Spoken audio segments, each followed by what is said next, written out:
Pollyanna with the Hancock Music Studio. Today we're going to talk about how you stand is such a fundamental aspect of singing. When you stand well, you reduce muscle strain and allow yourself to really breathe well. Doesn't matter if you're singing opera, rock, pop, or country, posture really matters. Think about it for a minute. When you're all slumped over, what this is going to do is it's going to compress your ribs and make it so your lungs can't fully inflate. Likewise, if you're stiff, this is going to lock your knees and your spine, again causing vocal strain and a difficulty in breathing. So let's go ahead and discover how to stand and sit well. Balancing the body begins with the head. Start with the chin parallel to the ground. Find the head spine joint, which is the atlas occipital joint, by sticking your fingers in your ear and nodding. You can feel the sense receptors there. You can also feel it when you're pivoting your head. It's right at the base of the skull. Balancing your head will make an immediate change in the sound.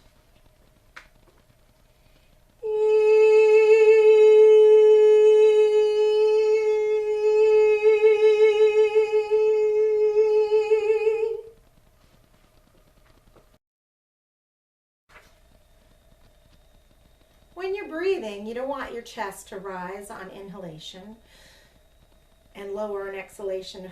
This will create a lot of tension, pushing your ribs up against your belly, making it impossible for you to take a really good breath. Instead, what you want to do is find a good posture. And you can start by putting your hands above your head.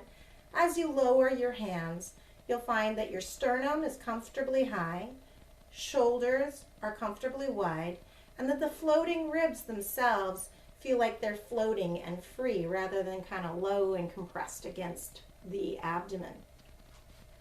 When you take a great breath, what you're going to find is that your ribs are going to move up and outward like bucket handles on the inhalation and slightly narrow on exhalation.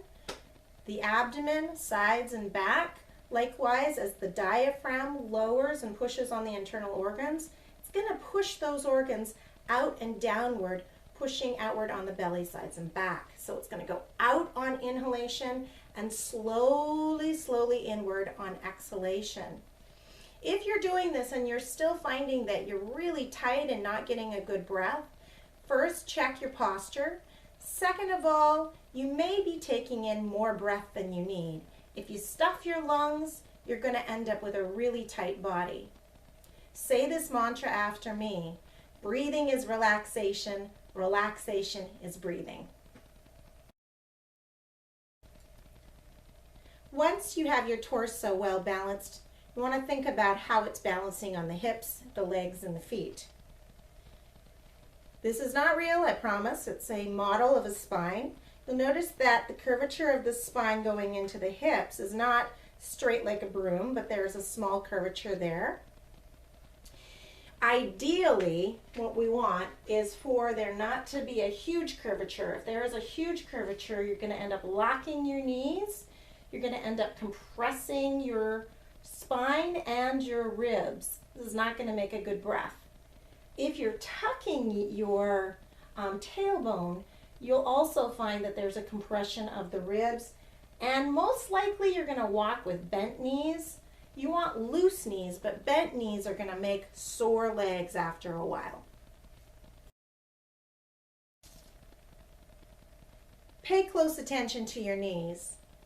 It's like the indicator light on a car. If your knees are locked, it's telling you there's a problem. And that problem is that you're out of balance. When your knees are locked, it's going to cause vocal strain and a difficulty in breathing. Don't just bend your knees to correct that problem, because that will just create a whole new set of tensions like tight legs and tight back. Instead, look for balance, look for loose, supple knees. Stand with your feet shoulder width apart, either with one foot slightly in front of the other or side by side, whichever one is more comfortable. Avoid putting your weight all on the heels. This is going to lock your knees and make it much harder to balance. You want to put your weight equally distributed between the balls of the feet and the heel so you feel really grounded. Now that you've figured out all the places of balance, remember that this is actually not a place to be held, but a place to keep on returning to over and over again. As you start to sing, look for places of tension, try and reduce those. Movement is a great way to keep your body limber and free. Pretend like you're a monkey. Draw the phrase. Walk around as you're singing. Have fun. An excellent way to assess how you're doing is video. Video can tell you if you've got unconscious movements that you're making and that you need to correct. Make sure that you're singing from the front and from the side.